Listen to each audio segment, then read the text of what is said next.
and a very warm welcome to your English news package with radio and television for the hour. Making headlines, Prime Minister told MPs the government continues to assist the non-government schools. Maintenance of the MV Onimato in Fiji is nearly completed and will return and resume operations for the people of Ewa. And over 500 container shipments have arrived in Tonga with nearly 300,000 barrels of relief assistance since January the 15th. We'll have these and more stories later on in the bulletin, together with sports to wrap up with the latest weather update.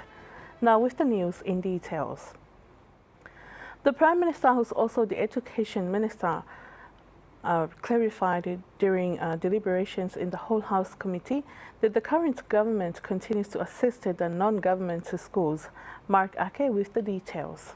During the Whole House Committee session in Parliament this morning, the Tongatapu 5 People's Representative, Aisake Eke, was concerned about the focus on church schools because they aren't funded for their efforts. He hopes that non-government universities will be included in the government's education budget, since these schools are building up the future for the country. However, the Prime Minister, who is also the Minister of Education, Honorable Huakava Riku, urged the House to keep the discussions on what is true towards the number indicated in the budget so the public aren't misled. Eke was also concerned about the salary of the teachers, as some teachers have left their jobs for other opportunities within the government. He added the reason behind this needs to be identified so that teachers can be urged to keep their jobs due to its significance. Huakava Riku responded that this is one of the major issues that the ministry is working on, and some teachers have received salary raises and retirement funds, and there are still plenty of good teachers, including those from the Teachers Training College.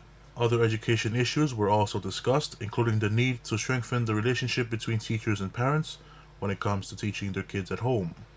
The national budget for education has increased to 14.8 million pa'anga, with 4.1 from the government and 10.8 million from the Ministry of Education's partnership programs. The 4.1 million pa'anga includes the funds for setting up Tonga's National University. The maintenance of MV Onimato in Lautoka, Fiji is nearly completed and is likely to return back next week and continue on its transporting the people of Ewa. This was confirmed to Radio and Television Tonga News by the Secretary of the Ewa Sea Transportation Council, Beautau Oihau, this morning. Beautau Oihau said that the MV Onimato left on the 6th of April this year and arrived on the 11th in Fiji, and it is currently docked at Lautoka's slipway receiving maintenance. The chairman of the Ewa Sea Transportation Council, Tubovaya, is currently in Fiji together with the 7 crew members, including Tubo Moimoi Fiafi. The secretary says it is understood that a few of Ewa's people are concerned about the current condition of the vessel while it is being lifted to shore in Fiji.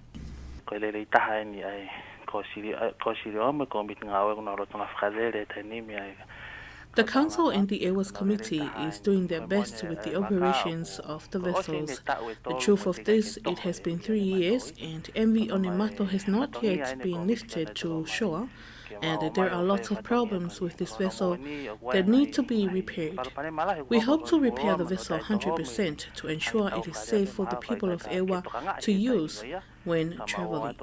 I believe when MV Onimato returns to its operation, it will be able to receive or achieve rather its aim and collect enough money. I'm thankful for the complaints I've received and ask for your prayers from Ewa and your support so we can go through with all of this work for sustainability in the future. If we collect enough money in MV Onimato's operation, we will be able to look for a new vessel to exchange with the MV Onimato. He also elaborated about the cost of MV Onimato's maintenance in Fiji. It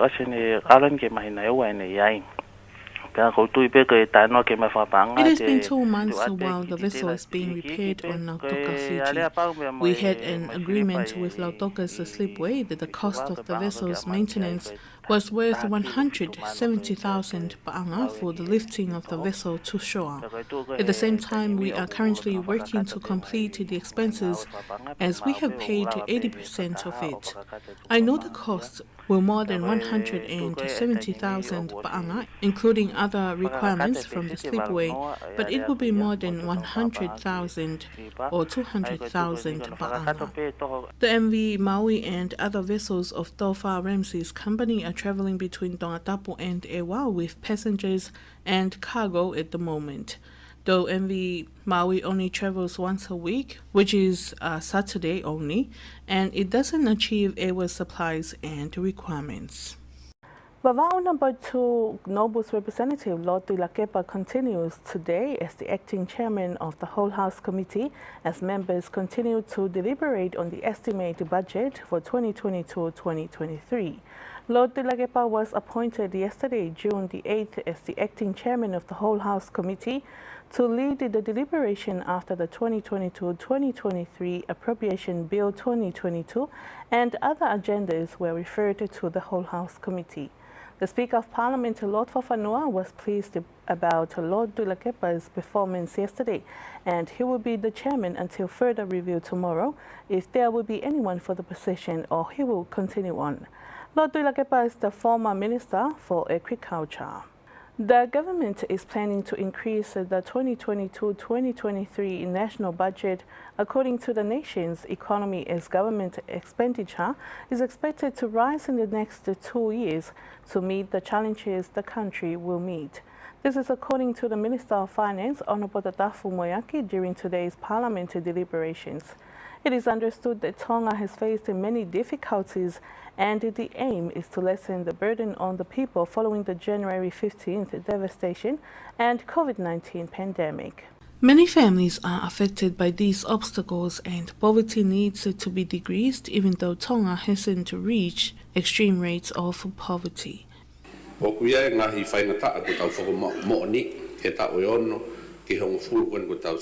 There are challenges we've come through in the past 6 to 10 years, and even though there are only predictions, but it is true that we will face tropical cyclones. In the past 10 years, cyclones have been constant. The recent cyclones, such as Gita and Harold, have been devastating. The volcanic eruption was unexpected, and we're now dealing with COVID-19. Lord Speaker, we are very vulnerable, and the country has been fortunate, have foreign assistance, and families' livelihoods have benefited from family members working abroad. Deliberations continued on other economic impacts besides natural disasters.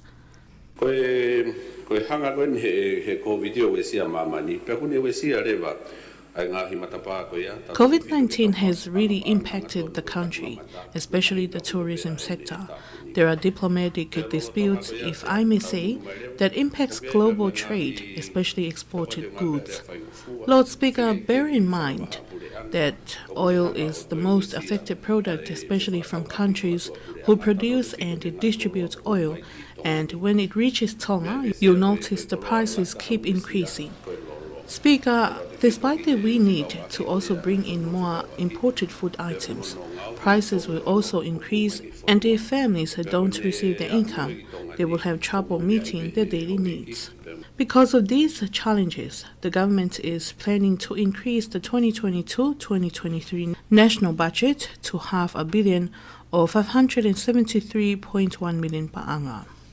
The massive influx of relief and support from abroad is historical following the January 15th devastation and COVID-19.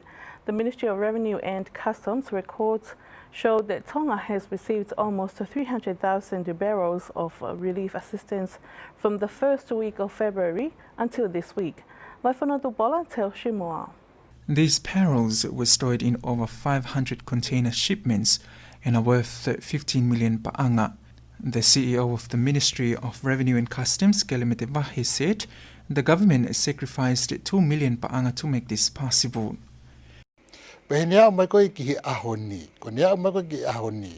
Ni whiunga mo container ofa toko ni mei muri As of today, there has been a total of 508 containers from America, Australia, New Zealand, Fiji and Pango Pango. And this is a lot of containers. If they were all stored at the Kunsalote wharf, the containers would fill the place all the way to parts of Mawhanga. And this is an indication of the amount of love from the Tongan overseas as they feel the ongoing recovery of our people here in Tonga.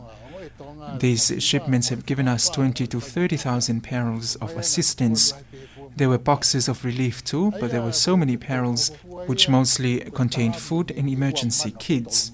The government sacrificed over 2 million paanga of tax to make sure these assistance aren't tariffed, and overall is worth 15 million paanga. The ministry hasn't been imposing tariffs on the assistance from overseas since the devastation in January.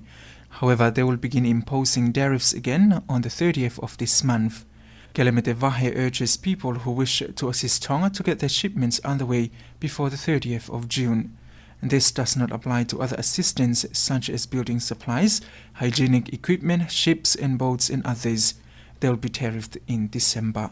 Paula for Radio and Television Tonga News. And police have arrested two men, a 36-year-old from Homa and a 27-year-old from Ha'akame, for possession of illicit drugs and drug utensils.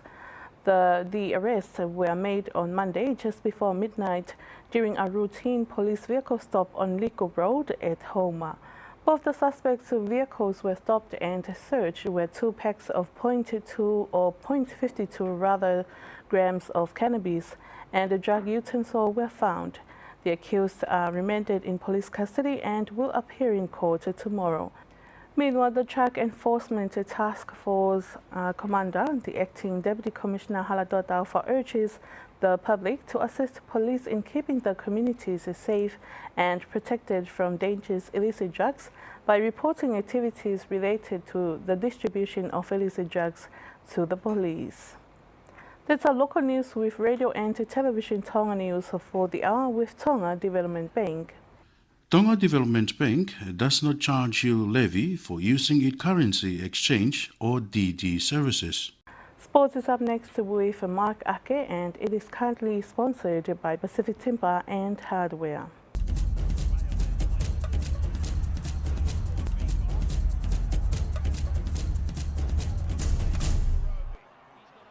Tongan shot put thrower Ata Mama Tu'utafaiva finished first in the women's senior shot put at the Oceania Athletics Championships in Mackay, Queensland.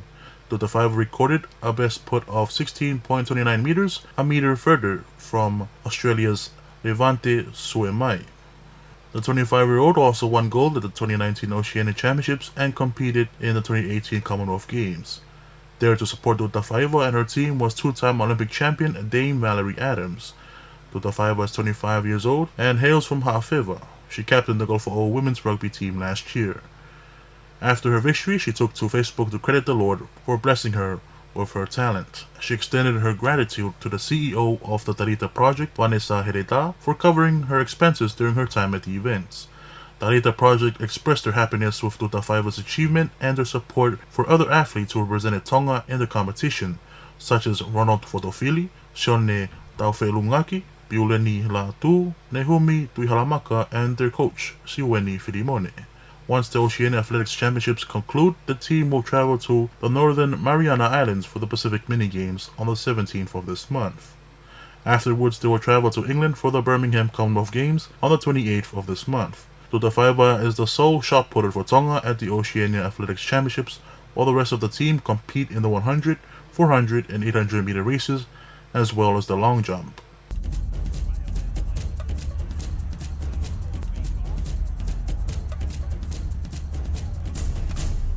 And that concludes tonight's English news package. But before we part, here's one final look at tonight's top stories. Prime Minister told MPs that government continues to assist the non-government schools. Maintenance of the MV Onemato in Fiji is nearly completed and will return and resume operations for the people of Ewa. And over 500 container shipments have arrived in Tonga with nearly 300,000 barrels of relief assistance since January 15th. And that's it for tonight. Thank you for your company. I'm Ali Superbowl. Have a blessed evening.